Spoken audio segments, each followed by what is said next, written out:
Welcome back to Reformed Thinking. We are really glad you're here with us. Glad to be here. Today, we have a topic that I've been chewing on all week, and honestly, it's making me sweat a little bit. Yeah. Yeah. We're talking about the church, we're talking about leadership, but specifically, we're getting into the uncomfortable reality that the church does not exist in a vacuum. We're looking at this idea of the glass house. It's a striking image, isn't it? When you live in a glass house, you have all this visibility, you have light, but you also have zero secrets. Right. And you're incredibly fragile. Totally. If someone throws a stone, everything shatters. And the text we're digging into today, 1 Timothy 3.7, deals directly with that visibility. It's the requirement that an elder or an overseer must have a good reputation with those outside. Mm-hmm. When I first read that, my knee-jerk reaction was to, push back. I thought, wait a minute, since when do we care what the world thinks? That's a common reaction, I think. Isn't the gospel supposed to be offensive? Why are we letting the culture grade our homework? But looking at the articles and the exegesis we've got here, I'm realizing this isn't about PR. No. This is about something much more serious. It's about survival. And more than that, it's about the integrity of the thing itself. Mm-hmm. We tend to view the church as, a fortress of truth. And it ought to be. It absolutely ought to be. But a fortress with a compromised commander is easily taken. The stakes here are high. We're not talking about being popular or liked. Not at all. We're talking about whether the church is a credible witness to the nations or, frankly, a laughingstock. The material we're working with today really strips away any romanticism we might have about ministry. They paint a picture of the modern context that is, well, it's pretty bleak. It is. Yeah. We are living in an era of deep institutional distrust. People just assume leaders are corrupt until proven otherwise. And that puts the church in a really tight spot. We're trying to hold up the standard of truth, but we're doing it before a watching world that's cynical, skeptical, and, waiting for us to mess up. And the sources point out that the sins of our time, pragmatism, wanting what works, valuing charisma over character, have made us vulnerable. We've handed them the ammunition. We've handed the world ammunition to shoot back at us. So let's get into the text itself. 1 Timothy 3.7, this is part of the qualifications for an elder, but the sources highlight that the grammar here it's intense. It is. It's not a suggestion. It is not a nice to have. No, the Greek verb Paul uses there is dei. It's a tiny word, just 3 letters, but it carries the weight of logical necessity. Deo. It means it is necessary. It's the kind of word you use when you say, for a fire to burn, there must be oxygen. It's not optional. Not optional seasoning. It's a divine mandate. So let's play this out. You have a guy, he is a phenomenal teacher. He can parse Greek verbs in his sleep. He tithes 20% of his income. He's charismatic, people love him, but his non-Christian neighbors think he's a crook. According to this text, is he disqualified? According to the grammar of the text, yes. He's out. Just like that. The day creates a logical compulsion. If this quality is absent, the office is denied. It does not matter how gifted he is. Wow. The text is creating a mark of fitness. If the reputation with outsiders is missing, the fitness is missing. That is a hard pill to swallow for the modern church because we love gifting, we love talent. We really do. But let's look at what kind of reputation is required. The Greek word is martyria. That sounds like a word we know. It shares a root with martyr. It means witness or testimony. But here it's used in a legal, almost forensic sense. Okay, forensic. What does that mean in this context? It implies evidence. It's something that can be borne out by observations, not just a vibe or a feeling. That's not just, he seems like a nice guy. No. It's evidence that would stand up in court. If you put this man on trial in the court of public opinion, would the evidence support his integrity? And the sources made a big deal about the specific word for good here. It's not the usual word. This is a beautiful detail. The word is kalon. Usually when we talk about something being good in a moral sense, like, paying your taxes or not stealing, we use agathos. Okay. Agathos. That's functional goodness. Yeah. But kalos implies something that is beautiful, noble, attractive. It's a goodness that is visible to the observer. So it's not just good, it's compellingly good. It compels respect. It has an aesthetic quality to it. Help me visualize the difference. What's the difference between an agathos reputation and a kalos reputation? Okay, think about a neighbor. An agathos neighbor is the guy who doesn't play his music too loud and doesn't let his dog, poop on your lawn. He's he's fine. He follows the rule. He's morally good. He's not a problem. Yeah. A callous neighbor is the guy who notices your fence is broken and comes over with his tools to help you fix it. Not because he wants something, but because he's just generous. It's a goodness that has a certain shine to it. Even if you don't share his faith, you look at him and say, that is a good man. I see. So it's the difference between a hidden virtue and a virtue that commands attention. That's a great way to put it. And that brings us to the audience, those from outside. Tunixethan. The non-believing community. Neighbors, co-workers, the barista, the mechanic, the civic leaders. Everyone who isn't in the church. Right. Paul is drawing a sharp contrast between the covenant community, the church, and the world looking in. The church doesn't exist in a sealed room. We are on a stage. Which is terrifying because the world can be hostile. The world is not always fair. It's not. But notice the requirement. It isn't that the world agrees with his theology. Right. That's a key distinction. It isn't that the world likes his stance on predestination. It's that they cannot credibly attack his character. They might hate his God. But they cannot say he is a liar. They can't say he's a cheat. Okay, that is the requirement. A compelling, evidential reputation for good character among non-believers. Now I need to get to the why. The purpose clause. The text has that clause. This is the purpose statement. Paul says he must have this reputation so that he does not fall into two things: reproach and the snare of the devil. Let's start with reproach. Onideismos. Reproach means disgrace or shame. And the sources use a metaphor here that really stuck with me. The splash effect. I have that highlighted in my notes. I love that. Break that down for us. It's the idea that when a leader falls into disgrace, the scandal never lands on the man alone. It's not contained. It's not contained. It splashes. It's like dropping a boulder into a muddy pond. The muddy water splashes onto the congregation. I can see that happening. It splashes onto the office of elder itself, cheapening it. And most terrifyingly, it splashes onto the name of Christ. It gives the outsider a logical reason to reject the gospel. Yes. The outsider thinks, if that is your faith, why should I listen? Your leader is no different than the pagan down the street. Precisely. And we have to make a crucial distinction here. The cross itself is an offense. The gospel is offensive to the natural man because it tells him he's a sinner who cannot save himself. Right. We cannot avoid that offense. Right. But the sources argue there's a massive difference between the unavoidable offense of the cross and the avoidable offense of hypocrisy. So if they hate you because you say Jesus is the only way to the Father, that's one thing. That's the cost of discipleship. But if they hate you because you stiffed the contractor who fixed your roof, that is reproach. That is it. The latter is an avoidable offense. You have handed the world a ready-made excuse to dismiss the message without ever grappling with the claims of Christ. You've made it easy for them. You've made it easy for them to say no to Jesus because they can point to your bad check or your bad temper. That brings us to the second danger. And honestly, this sounds like the title of a horror movie, The Snare of the Devil, Pages. It is a chilling phrase. Yeah. The word pages refers to a trap used for birds or beasts. It's a mechanical device. Like a bear trap. Exactly. It's hidden and it's sudden. It snaps shut. And the analysis in our sources here is heavy. It suggests that Satan leverages hidden shame or public reproach to entrap the shepherd. I want to spend some time here because this feels like the core of the warning.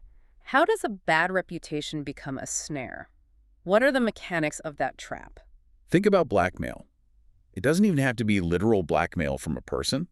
It can be the blackmail of conscience. If a leader has a bad report, maybe he has unethical business dealings, maybe he cheats on his taxes, maybe he has a secret addiction. He lives in constant low-level fear of exposure. So he's always looking over his shoulder. Always. He's managing a narrative. He's trying to keep the story straight. Yeah. And that fear gives the enemy leverage. The leader becomes double-minded. How does that play out? Think about it. How can he preach boldly against greed if he knows he's underpaying his employees? How could he preach against a lack of self-control if he's nursing a secret sin? He can't. He can't. His conscience chokes him. The words die in his throat. So he starts to soften the message. He edits himself. He preaches around the hard topics. He becomes neutralized. And this is the strategic genius of the enemy. The source material makes a point that I think we need to sit with. Okay. Satan does not necessarily need to remove the man from office. He just needs to keep him in office as a compromised agent. That is a terrifying thought, a compromised agent in the pulpit. A leader who is hollowed out by fear and hypocrisy is actually more useful to the enemy than no leader at all. How so? If you remove the leader, the church might find a godly replacement. But if you keep the compromised man in place, he wounds the flock. He creates a culture of cynicism. He inoculates them. He inoculates the people against the truth because his life denies what his mouth speaks. It's like he's a sleeper cell for the opposition, and he might not even realize it. He just thinks he's struggling. But the text calls it a snare. A trap. It is a trap that you walk into, Oh. and then you cannot get out without tearing yourself apart. Yeah. That is why Paul is so adamant. Try. The It is necessary. This isn't just about looking nice for the neighbors. This is spiritual warfare. reputation is the shield. The reputation is the shield that prevents that snare from snapping shut. You know, when you hear reputation with outsiders, it sounds like a very modern, PR-focused concern. But if you look at the Old Testament, this is actually one of the oldest themes in Scripture. It goes all the way back. One of our sources did a great job tracing this thread back to Israel. It starts right at the beginning of their national life. Look at Exodus 19.6. God calls Israel to be a kingdom of priests. Now, what's a priest? A mediator, someone who stands between... A priest is a mediator. A priest stands between God and the people. Israel was meant to stand between God and the nations. They were supposed to show the world what God was like. Their ethics, their laws, their way of life were supposed to distinguish them so that the world would look at them and see the character of Yahweh. They were supposed to be the display window. Spot on. They were the display window for the character of Yahweh, but they failed.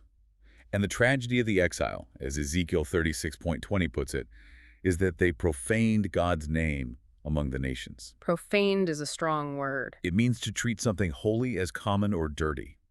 They profaned his name not just by their idolatry in the land, by their conduct when they were scattered. So it was their behavior in exile that was the problem. The nations looked at them, defeated, exiled, acting just like everyone else, and they mocked the God of Israel. They said, "These are the people of the Lord," and yet they had to go out of his land. Their failure was a smear on God's reputation. But we do have positive examples in the text. The sources mention Joseph and Daniel. I want to talk about Daniel because his situation feels very relevant to the modern corporate world. Daniel's the gold standard for this. Look at Daniel chapter 6. He's high up in the Persian government. He's a public official, and he has enemies. A lot of them. The other satraps and high officials want to destroy him. They are jealous. So what do? They launch a forensic audit. They go through his emails, so to speak. They go through everything. His expense reports, his administrative decisions, his contracts. They are looking for corruption. They're looking for negligence. Any little thing. And what do they find? The text says something incredible. They could find no ground for complaint or any fault because he was faithful and no error or fault was found in him. That is mind-blowing. Imagine if your political enemies did a deep dive into your life and found absolutely nothing. Nothing. Their conclusion is the key. They said, "We shall not find any ground for complaint against this Daniel unless we find it in connection with the law of his God." Wow. That is the goal of 1 Timothy 3.7. The only dirt they could find was that he prayed too much. That's a good reputation with outsiders. On the flip side, we have David, and this is a heavy one. David is a man after God's own heart. But then, Bathsheba. David's story is heartbreaking because it shows the splash effect so clearly. He falls into sin, adultery, then murder to cover it up. The ultimate scandal. And when Nathan the prophet comes to confront him, he says something very specific.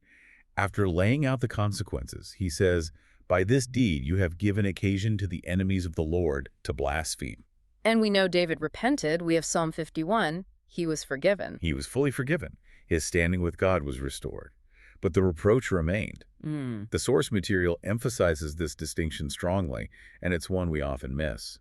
Repentance brings forgiveness, but it does not immediately restore public credibility. The consequences don't just disappear. The enemies of God still use David's sin as ammunition. They still mocked. Forgiveness cleanses the soul, but it doesn't scrub the history books. And for an elder who is a public representative, that history matters. It matters. The reproach can remain long after the guilt is gone.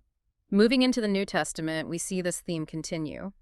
1 Peter 2.1 talks about keeping conduct honorable so that slander is silenced. Yes. Peter uses the idea that the leader's life, and really every Christian's life, is a lens. A lens. Outsiders look through the life of the believer to evaluate the truth claims of the gospel. If the lens is dirty, cracked, or smeared with hypocrisy, the gospel looks distorted and ugly. And this all points to Jesus. It has to. It has to. He is the faithful and true witness. Think about his trial. He had plenty of enemies. The religious leaders hated him. They wanted him dead. They were actively looking for a reason. But when it came down to a legal verdict, what did Pilate, the secular Roman governor, say? I find no guilt in him. 3 times. I find no guilt in him. Yeah. Jesus was hated for the truth, not for moral failure. He was the ultimate elder with a good reputation, in the forensic sense, with outsiders. He was killed because of who he was. Not because of what he had done wrong. That's the critical difference. I want to shift gears and get a little theological. Our listeners know we're a Reformed podcast. We love the Westminster Confession of Faith. It's our standard. It is. One of the articles we read laid out how this concept connects to the confession. I think sometimes we separate practical ministry from systematic theology, but they're tied together here. They are inseparable. If you want to understand why this matters, look at WCF XXV, which deals with the church. It states that the visible church is the kingdom of the Lord Jesus Christ. A kingdom. Now, if the church is a kingdom, the officers are ambassadors. I like that analogy. An ambassador represents a sovereign. Exactly. An ambassador doesn't speak for himself, he speaks for the king. Now, imagine an ambassador to a foreign country. If he is known in that country as a drunkard, or a liar, or a man who doesn't pay his debts, who gets shamed? The king, the country he represents. Not just the man. The king he represents gets shamed. It's a diplomatic incident. An ambassador with a bad reputation shames the sovereign. It's high treason to misrepresent the king. In a spiritual sense, it is. And then you have WCF the 9th regarding the law. We talk about the third use of the law. Okay, remind us of the 3 uses. The first use is a mirror, to show us our sin and drive us to Christ. The second is a curb, to restrain evil in society. But the third use is a guide for the believer. It guides us into grateful obedience that adorns the doctrine. Adorns the doctrine. This qualification for elders, this need for a good reputation, it protects against antinomianism. Let's unpack that term, antinomianism, a big word. It literally means against the law. It's the idea that because we're saved by grace, our behavior or our ethics don't really matter. The cheap grace problem. It's the guy who says, well, I preach the gospel of grace, so it doesn't matter if I cut corners in my business, I'm forgiven. The confession rejects that entirely. A good report is evidence of grace at work. A good report is the visible indicative of the Spirit's work. WCF 13th on sanctification reinforces this. You can't claim to be sanctified if your neighbors think you're a crook. Spirit's work isn't invisible. If the Spirit is at work in you, it will show up in how you treat your neighbor, your employee, the person at the DMV. And the 9th commandment comes into play here too, according to the larger catechism. This surprised me. Yes. We usually think the 9th commandment is just, do not bear false witness. Don't lie in court. Right, don't lie. But the larger catechism expands it beautifully. It says the command requires preserving and promoting the good name of our neighbor and our own. Wait, so protecting your own reputation is a command. It's a stewardship. Your name, your reputation, is a tool for the kingdom. Being careless with it, living in a way that invites scandal, is actually a violation of the 9th commandment. You are failing to steward the good name God has given you for his glory. That connects back to the idea of providence, too. God places the church in a specific context. We aren't just dropped into a void. No, we have neighbors, laws, community standards of decency. And we're meant to interact with them. Exactly. We are to be the salt and light in that context. God put you in that neighborhood, in that workplace, in that city. He expects you to be a credible witness to those specific people. Okay, let's get practical. This was my favorite part of the source material because it gets very real. It talks about the outsider audit. The outsider audit, I love that term. It's so direct. The premise is that outsiders don't grade theology exams. They don't care about your eschatology. They watch your ordinary life. So what are the specific areas they scrutinize? The first one mentioned was workplace integrity. This is huge. And honestly, it's often overlooked in church vetting processes. We don't think to ask about it. We don't. Is the man lazy? Does he play office politics? Does he cut corners? You might have a guy who's a prayer warrior on Sunday. He raises his hands the highest. But on Monday, his coworkers know him as the guy who shifts blame, takes credit for other people's work, or shows up late and leaves early. Or the guy who is always evangelizing on company time when he should be working. I've seen that guy. That is a form of theft. You are stealing time from your employer to talk about Jesus. Outsiders see that as hypocrisy. They sure do. They think, If your God is so great, why does he make you a bad employee? If you steal your employer's time, you are undermining the message you are trying to share. Then there is money injustice. This is a big one, and it's uncomfortable. The world smells financial crookedness instantly. Unpaid debts, creative contracts, stinginess. Can we talk about tipping for a second? Oh, the Sunday lunch crowd. It is a running joke in the service industry that the after-church crowd is the worst to serve. It's tragic. They represent God, but they tip 5% and leave a tract that looks like a $20 bill. That is a disaster for our witness. That is the definition of reproach. If a man is known for trying to weasel out of obligations, or if he's litigious, always suing or threatening to sue, that is a stench to the outsider. A Christian should be known as the most generous, honest person to do business with. I've seen this happen. A contractor finds out his client is an elder at the church, and he rolls his eyes because he knows he's going to have to fight to get paid. That is a tragedy. That is the reproach we are talking about. That contractor is now inoculated against the gospel because of that elder's wallet. Next is sexual integrity and boundaries. And this isn't just about having a full-blown affair, it's subtler. It's about boundaries, flirtation, emotional intimacy outside of marriage. In the counseling room, does he have solid, clear, professional boundaries? The world is watching that stuff closely now. The world understands predator dynamics often better than the church does. They notice when a man is too touchy. They notice when he focuses too much attention on young women. They pick up on the creep factor before we do sometimes. They do. And if the world thinks a man is creepy, he cannot be an elder. It doesn't matter if he hasn't technically crossed a line yet. The reputation is damaged, the kalos is gone. And temperance speech. This brings us to the digital dimension. The sources say reproach spreads faster now. We have to talk about the chronically online elder. This is a massive issue in our day. Screenshots exist forever. Algorithms feed outrage. The danger here is the man who is addicted to the dopamine hit of an online argument. He is a brawler. The text says an elder must not be a brawler, but we usually think of that as a guy getting into a fist fight at a tavern. Today, the tavern is Twitter. The tavern is Facebook comments.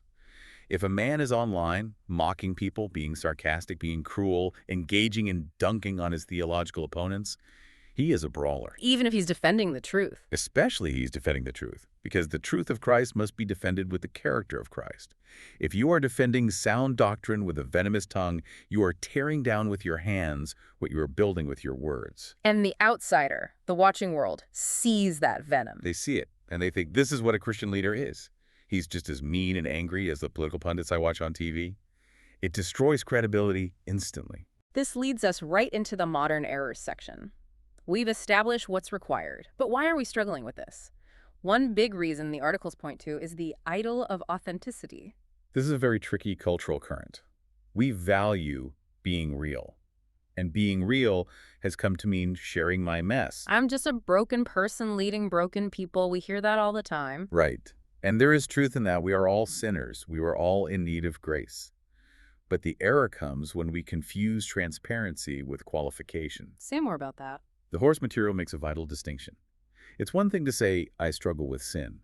It's another to say, I am currently entangled in a lifestyle of reproach, but I should still lead because I'm being authentic about it. The text says above reproach, not open about my reproach. Spot on.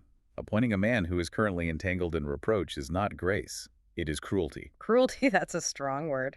Usually we think letting him stay is grace. No, because you are pushing him into the snare of the devil. You are putting a weight on him that he cannot bear while he is compromised. You are setting him up to be destroyed by the enemy. So what's the graceful thing to do? True grace would be to remove him from office so he can heal and repent without the pressure of leadership and public scrutiny. That's a paradigm shift. We often think removing someone is punishment, but you're saying it's protection. The protection for him and it's protection for the flock. Another error is pragmatism and celebrity. He's gifted, he has a platform. This is the celebrity church culture. We protect the brand rather than the flock.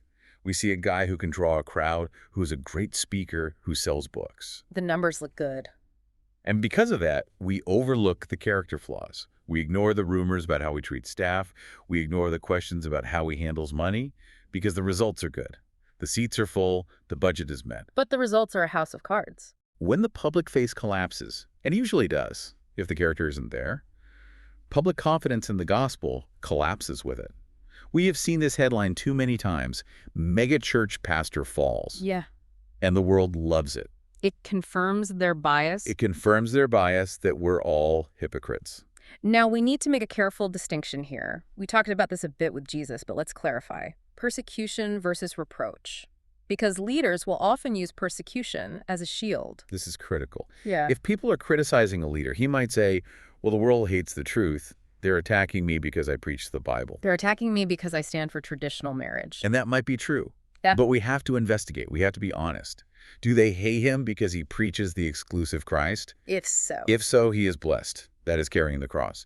Or do they hate him because he is a liar, a cheat, or a bully? If it's the second one, that's not persecution. That is disqualification. We must not use the world hates truth as a shield for bad character. The source material is adamant about this. We need to be honest enough to ask why the criticism is happening. Is it the offense of the cross or the offense of the jerk? So how do we apply this? If you are a church, a search committee, or just a member, what do you do with this information?